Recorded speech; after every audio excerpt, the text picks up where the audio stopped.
Inspiring interviews with today's top landlords. This is the Rental Income Podcast. And now, Dan Lane. I've got a bonus episode of the podcast for you today.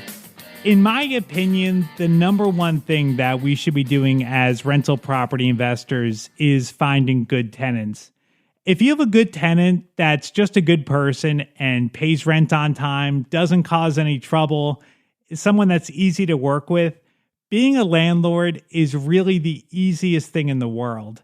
On the other hand, if you get someone that's a horrible tenant that's paying late, causing damage to your property, just overall driving you crazy, being a landlord can be a total nightmare. And I think that's probably the number one reason that people give up. It's really the investor's fault that they're not finding the right people to rent to.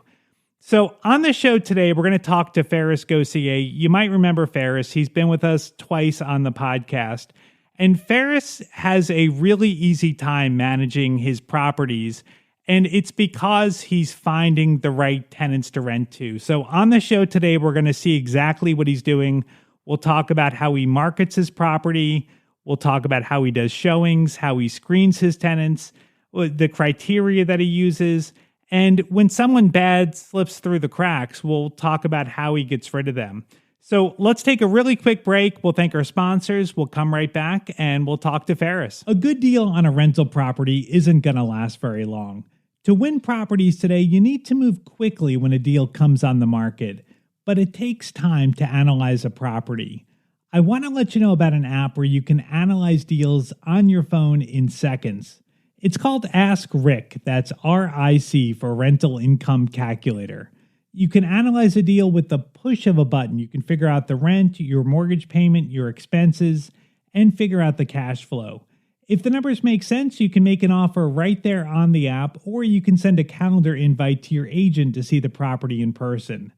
Ask Rick is currently offering a free 7-day trial. Just search for Ask Rick in the App Store, or go to Just Ask Rick. That's RIC, justaskrick.com. Farris, we all want to get good tenants. What do you think the number one thing is we can do to attract a good tenant?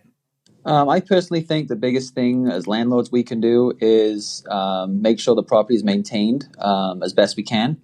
And obviously, sometimes you can't always do this, but try and buy in the best location you can. So then it's more appealing to, to more tenants. That makes sense. I mean, so you have a good property, you have a good location, you're going to have a lot of demand, and you can kind of sort through and pick out the best people. That makes sense. So what does a perfect tenant look like to you? I wouldn't say there's a perfect tenant out there, but, there's a lot of great tenants, there's a lot of good tenants. And, someone who just pays the bills on time, isn't calling you about small stuff at random times. I don't want to hear that the over-the-stove microwave broke at 11 p.m. on a Sunday. Sure. And again, if they do text you about it or, leave a message, it's okay. Just get back to them the next day or something. But, good tenants pay bills on time. They know, when to call you. They're not entitled about their approach, if that makes sense. They're understanding if something takes 24 to 48 hours to fix because you can't get the person out there. Just things like that. Sure. To me, that's what makes just a good tenant, and also just someone who's great to be around and have as a I wouldn't say obviously not a business partner, but you're in a relationship with them for a period of time from when they rent from you. So just to be in that relationship, that's something you want. Right. Okay. Let's talk about how to find them, how to get them to contact you. So let's just assume we have a good property in good condition, a good location. How important are the pictures? Pictures, I think, are definitely important. When it comes to renting something out, but when they come and take a look, if you've tried to heavily edit pictures and then they come and it's not as good, that's not going to help anyway. But it does help get people through the door. Taking bad pictures of a good property that won't help. Right. So definitely, if you've maintained it, updated it, and you have something good to show, make sure you do have good pictures of that. But I think as long as you're putting up enough pictures so people can see the property, that helps as well to get people through the door. And again, it depends on kind of your area. So I've spoke to a few people where they tell me that Zillow in their area actually isn't very good. It's better to use Facebook, which I'm still skeptical on, but that's what they've told me. Mm-hmm. But in my area, you throw something on Zillow that's half decent in a good location, and that'll be gone in 2-3 days. Right. Do you use Craigslist at all? No, I've never used Craigslist, never tried Craigslist. I know people that have, and I've walked through some of their apartments, and I don't think that the tenants are people that I would have allowed to rent from me. So just, I would say be cautious with Craigslist, as you would never find a 200 luxury community posting their ads on Craigslist. Right. So you obviously, the tenants searching through Craigslist are ones looking for private landlords to rent from. Right. So just be careful there. And now, as far as writing the description, is that really important? Because I've seen listings where they really basically write nothing. They maybe just have their requirements for a tenant. So what do you think? Is it important to write a really good description?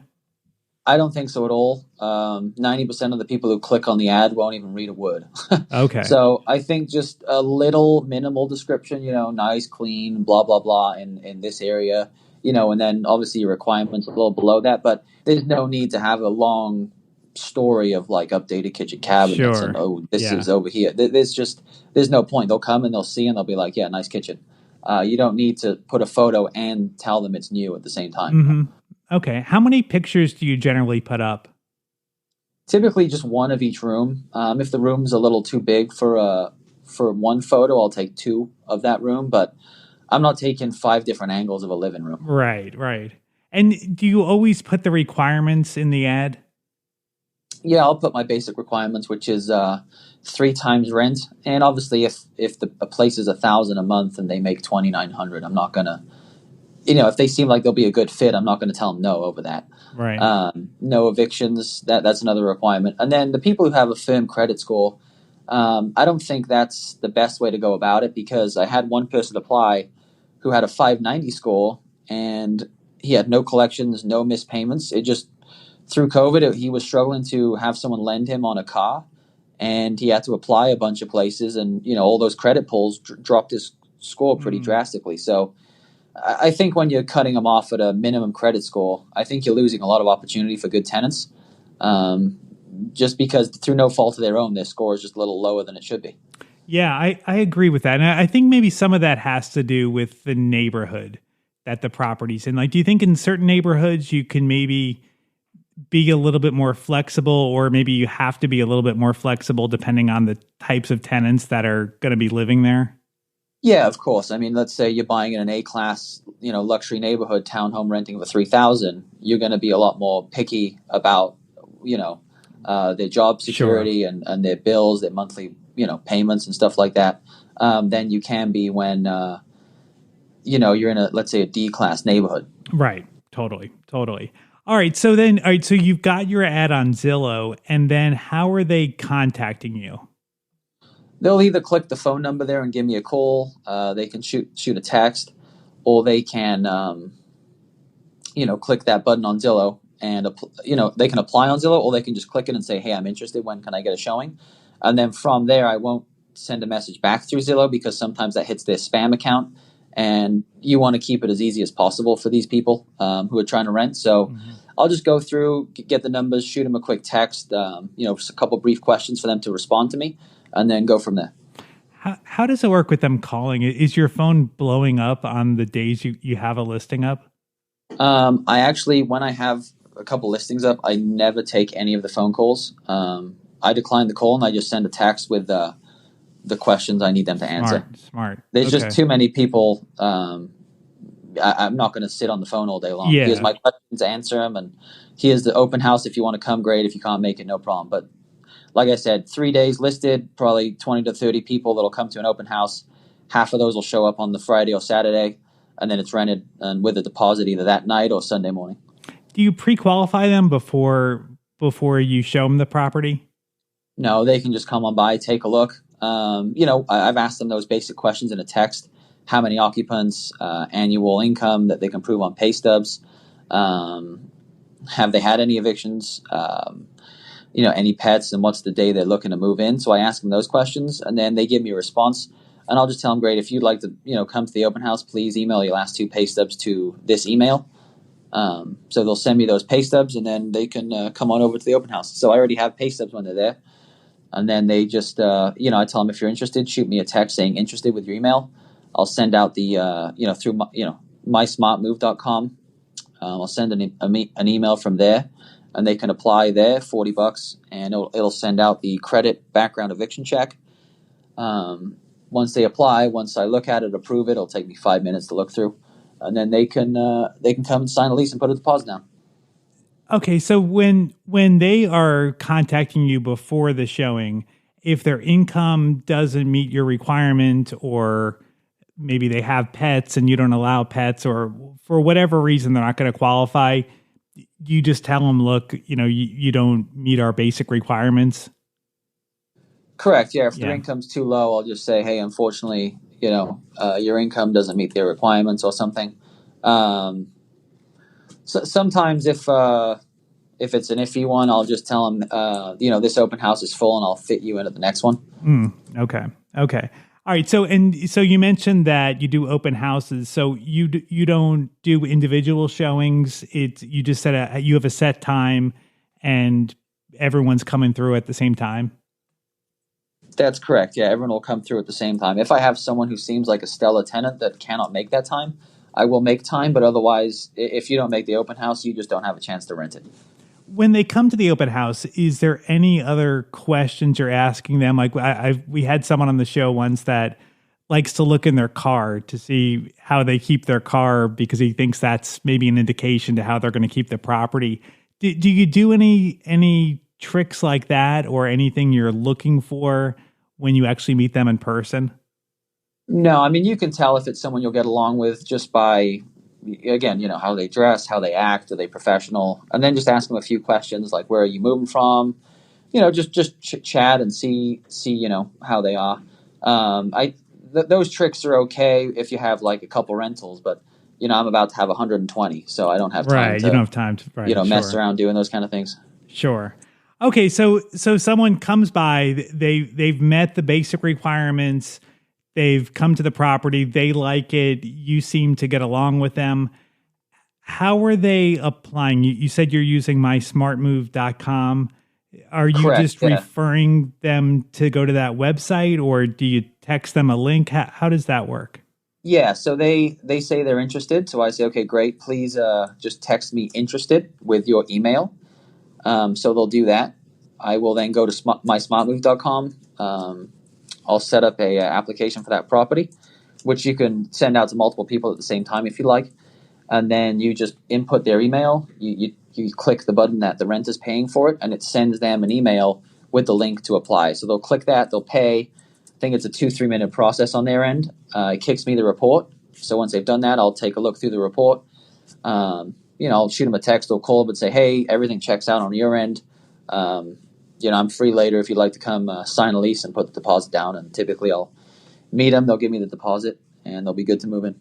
When you get the report back, is there anything particular that you're trying to find on there, or any deal killers that if you see, it's over, you're not going to rent to them?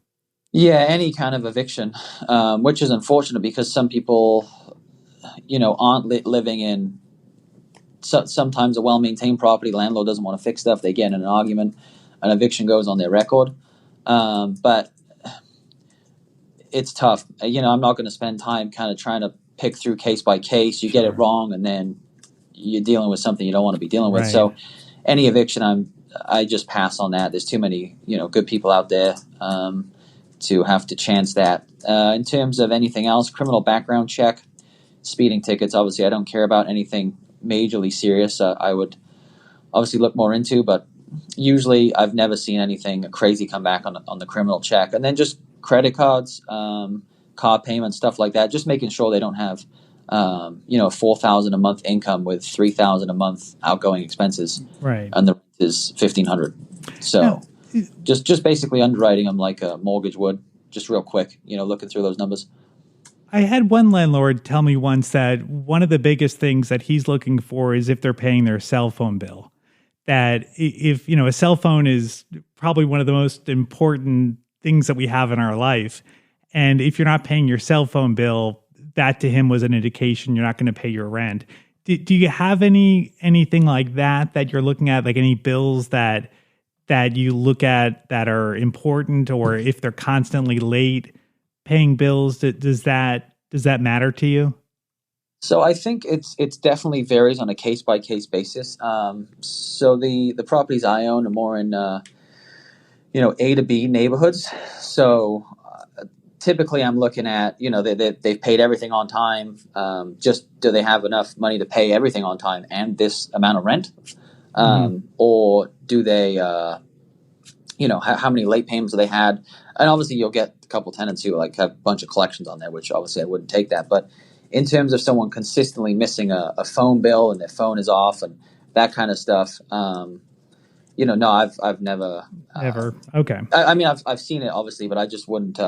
I wouldn't be renting to them anyway, and if that makes sense. Sure. So I think just depending on the location you're in, you have to come up with your own criteria in terms of what you're looking for. Maybe you're in a Class D neighborhood, which is a lower income housing area, and maybe you're not going to find $5,000 a month income right with the $1,000 a month rent. You might have to go to 2.5 times rent, and they pay a lot of their bills late, but at least they pay them. Right. So I think you just got to have your own set of qualifications of what you stand by, and kind of stick with that. That's the easiest way to do it. Sure. Now, when you're looking at their income, do you want 3 times the gross income or 3 times the net income? Yeah, the gross income. Gross, the only thing that'll change that is if they send me their pay stubs and they have, a garnishment on there from collections or child support, things like that, then I'll obviously deduct that off the gross. But otherwise, I'm not looking at taxes, those kind of things. I'm just, if your income's $4,000, the rent is $1,100, $1,200, you can afford this rent. Okay. And I typically take, the other thing is about Indiana, so I take very large deposits. So for a $1,200 a month apartment or home, my deposit is typically between $1,800 to $2,000. Sometimes I'll take half last month or full last month if I have any concerns with the tenant, which I did one time. So, I have a $1,500 deposit for one guy, $1,000 for the first month, and $1,000 for the last month. And if they're late by one day in Indiana, you don't have to accept that rent. You can tell them I'm not accepting that. You can file an eviction that day. You can get a court date next week, and they'll be gone the week after. So it's a 20-day process for them to be out of the door. And I've already collected 1.5 times rent as deposit and a full month on the back end for anyone that I'm nervous about. So that's why I'm not, I don't have to worry too much about some other things, if that makes sense. Right. Yeah. I mean, you're not taking a huge risk with a deposit like that.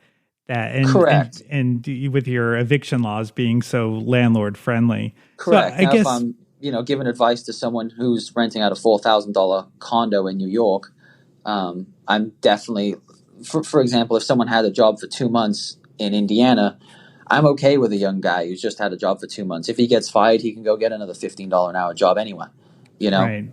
Especially right now. But for New York, if you're $4,000 a month condo and you're hiring someone right out of school who's just been at, Microsoft, Google for 2 months, the job security there might make me a little nervous because I know I can't get them out for 4 months in New York. So my one piece of advice with that is try and buy in a more landlord-friendly state. But if you really can't, then you have to definitely scrutinize a little more and, call employers, make sure job security, things like that. It's not that easy to go find another $120,000 a year job within 1 to 2 months maybe. So then you have to look at bank statements to make sure they have enough to pay 3 to 4 months of rent if they need to. Right. Yeah, so that's a really good point. Depending on location you buy in.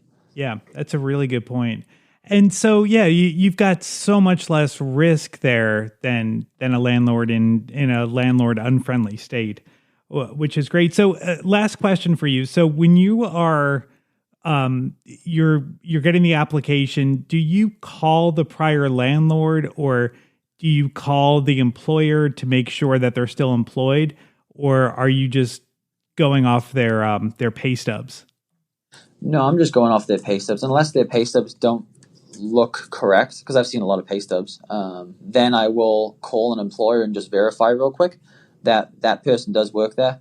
And then in terms of previous landlord, no, I've never bothered to call a previous landlord before, because if the tenant is, a pain, not very good, and they would rather them leave, they're not going to tell everyone that calls them, yeah, this tenant is not good, don't take them. I would love them to continue to stay here and annoy me. They're going to tell you, yeah, he's been great.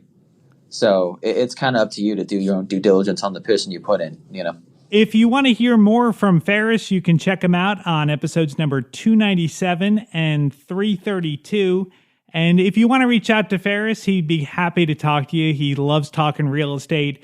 You can find his contact information on the website. It's rentalincomepodcast.com/Farris. That's Farris.